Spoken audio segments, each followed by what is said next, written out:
God's strength in your weakness. Have you ever felt like you've reached the end of your rope? Too weak, too tired, too broken to take another step? What if I told you that in your weakest moments, you are in the perfect position to experience the incredible strength of God? Stick with me, because this truth could change the way you face your challenges. Life is full of moments that remind us of our limitations. Whether it's physical exhaustion, emotional burnout, or a sense of inadequacy, we've all been there. The world tells us to push harder, to be self-reliant, to find strength within ourselves. But what happens when we can't? What happens when we feel like we have nothing left to give? Here's the good news. God's strength is made perfect in our weakness. In 2 Corinthians 12, verse 9, Paul shares a profound revelation he received from God. My grace is sufficient for you, for my power is made perfect in weakness. Think about that for a moment. The very thing we try to avoid, weakness, is the very thing God uses to display his power. Paul goes on to say, therefore I will boast all the more gladly about my weaknesses, so that Christ's power may rest on me. That is why, for Christ's sake, I delight in weaknesses, in insults, in hardships, in persecutions, in difficulties. For when I am weak, then I am strong. 2 Corinthians 12, verses 9 to 10. This truth challenges our natural instincts. We often view weakness as a flaw, something to hide or overcome.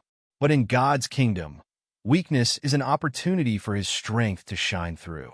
It's in our moments of vulnerability and dependence that we experience his grace most profoundly. Consider the story of Gideon in the book of Judges. Gideon was an unlikely hero, hiding in fear when God called him to lead Israel against the Midianites. Gideon saw his weaknesses. He was from the weakest clan in Manasseh and felt inadequate for the task. But God didn't call Gideon because of his strength. He called him to demonstrate that victory comes from him alone.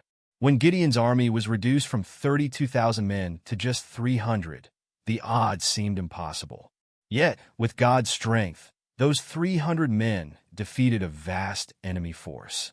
Gideon's story reminds us that God doesn't need us to be strong. He needs us to be willing to trust him. Let me ask you this. Are you trying to fight your battles in your own strength? Are you relying on your own abilities, only to feel defeated when they fall short?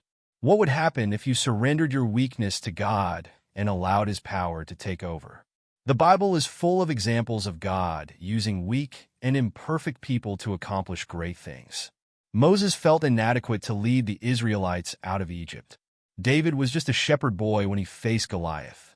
Peter denied Jesus 3 times, yet he became a foundational leader of the early church. In every case, their weaknesses became the stage for God's strength. When we admit our need for God, we open the door for his grace to work in us and through us. Psalm 46, verse 1 reminds us, God is our refuge and strength, an ever-present help in trouble. He doesn't just give us strength. He is our strength. Life is short, and its challenges can feel overwhelming. But the brevity of life is also a reminder to depend fully on God. When we stop striving in our own power and start resting in his, we find a strength that is unshakable, a peace that surpasses understanding, and a hope that endures through every storm. Conclusion. So, what does this mean for you today? It means you don't have to have it all together. You don't have to be the strongest, the smartest, or the most capable. All you need is a willingness to lean on God and trust in his sufficiency. When you're weak, he is strong. Let that truth sink deep into your heart. Whatever challenge you're facing, whether it's a difficult relationship, a health issue, or a season of uncertainty, remember that God's grace is enough. His power is at work in your weakness, and he will carry you through. As you go about your day, take a moment to pray. Lord, I acknowledge my weakness and my need for you. I invite your strength to fill me, to guide me, and to sustain me. Help me to trust in your grace and to walk forward in the confidence of your power. Amen. Life's struggles may weigh you down, but God's strength will lift you up. Trust him today, and let his power be made perfect in your weakness.